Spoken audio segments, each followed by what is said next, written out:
There's a house on Long Island, a big Dutch colonial on a quiet street in Amityville. From the outside, it looks like any other suburban home, maybe a place you'd pass on your way to work. But this house, 112 Ocean Avenue, is different. It's got a darkness attached to it. A story so powerful it's become a modern American legend. It all starts with a horrific crime, a real-life tragedy. That sets the stage for something else. Something weirder. Before there were any ghosts, there was blood. The story of 112 Ocean Avenue begins not with a whisper, but with the blast of a high-powered rifle. Pre-dawn on November 13, 1974, suburban Amityville was shattered. Inside the house, 23-year-old Ronald Butch DeFeo Jr., with a .35 caliber Marlin rifle, moved room to room, murdering his family as they slept. He killed his parents, Ronald Sr. and Louise. He killed his 4 younger siblings, Dawn, Allison, Mark, John Matthew. It was a massacre, leaving the town in shock and horror. This wasn't a myth. It was a documented, gruesome crime scene. The details are chilling and fueled paranormal speculation. All 6 victims were found face down in their beds, shot to death. Police found no signs of a struggle. Neighbors reported hearing no gunshots, despite a loud rifle fired multiple times indoors. Officials pointed to acoustics and timing, but many remained unconvinced. After the murders, Butch's behavior was eerie. Later, he went to Henry's bar and claimed he had discovered his family shot. Police were called and the horrific scene was uncovered. His story unraveled under questioning. He blamed a mob hitman at first, but inconsistencies mounted. Within a day, he confessed.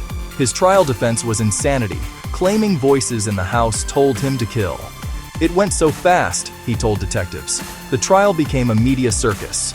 Lawyer William Weber argued he was driven by demonic voices from the house, introducing the supernatural angle to the public.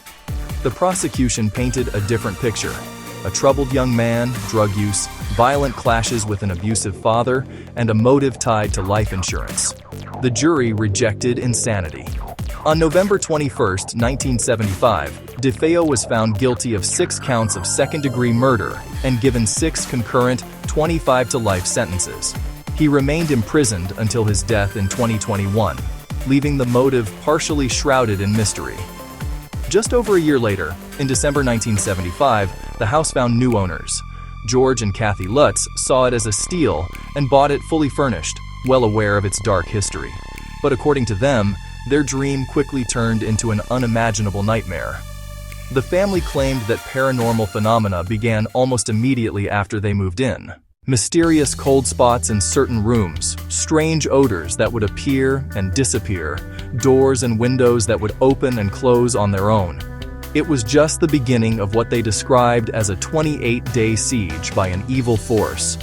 The activity, as the Lutzes told it, escalated dramatically and with terrifying speed. George Lutz claimed he began waking up every single morning at 3:15 a.m., later tied to the estimated time of the DeFeo murders. He became withdrawn, moody, and constantly cold. The family reported swarms of flies in a specific room in the dead of winter. Kathy Lutz said she experienced levitation above her bed and discovered red welts on her chest. Their youngest daughter, Missy, developed an imaginary friend named Jody, a pig-like creature with glowing red eyes who would appear at her window. The family also reported seeing green slime oozing from the walls and a crucifix on the wall rotating until it was upside down. They asked a priest, Father Ralph Pecoraro, to bless the house. The breaking point came 28 days after they moved in. The Lutz family fled in the middle of the night, leaving all their possessions. They claimed the entity was growing stronger, physically manifesting. Their short, terrifying stay at 112 Ocean Avenue was over, but the legend was just beginning. When they fled, it was a local curiosity. Then they connected with writer Jay Anson, who shaped over 45 hours of recollections into a gripping narrative. The book was published in 1977. Anson's direct, visceral style presented their account as undisputed fact. It became a runaway bestseller. It tapped into the decade's occult fascination. In 1979, the movie adaptation became a massive hit. The film visualized the book's most terrifying moments. The house's windows became horror iconography. A local ghost story turned global touchstone. The media frenzy was immense. The Lutzes became celebrities. The more it spread, the more money it made, and the more skeptics questioned motives. The most powerful pro-haunting evidence is the Lutz family's testimony of 28 relentless days. George's constant chill, personality changes, Kathy's levitation and mysterious welts. They fled, leaving belongings behind. Father Ralph Pecoraro said a voice told him, "Get out," and he fell ill afterward. Ed and Lorraine Warren led a televised investigation, reporting a demonic presence. Their ghost boy photo, plus alleged voices on tape, became tangible proof for many. On the other side, a well-crafted hoax. Reports say the Lutzes were in financial trouble. Weber admitted they discussed creating a ghost story over bottles of wine. It is a hoax. Inconsistencies. Intact doors and locks. No police reports. Hoof prints on a day with no snow. Researcher Stephen Kaplan outlined contradictions, money ties, and lack of corroboration. The Warrens amplified the horror. To believers, pioneers. To skeptics, performers.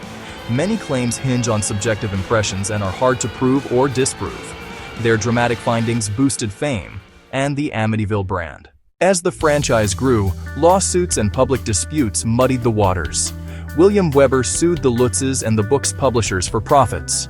Under oath, Weber said the haunting was a hoax they invented, embellishing real tragedy with borrowed horror tropes. The Lutzes maintained their story while occasionally admitting exaggerations and fought over rights and profits. George Lutz passed a polygraph. Critics note such tests can be beaten or passed if one believes. Litigation painted a picture of people fighting over money, not a warning to the world. Even DeFeo shifted stories, at times implicating a sibling, further tangling the foundation. True story or elaborate hoax? We may never know for sure. The hoax case is strong. Admitted collaboration, clear financial motive, shifting accounts, lack of evidence. But the haunting case is emotionally powerful.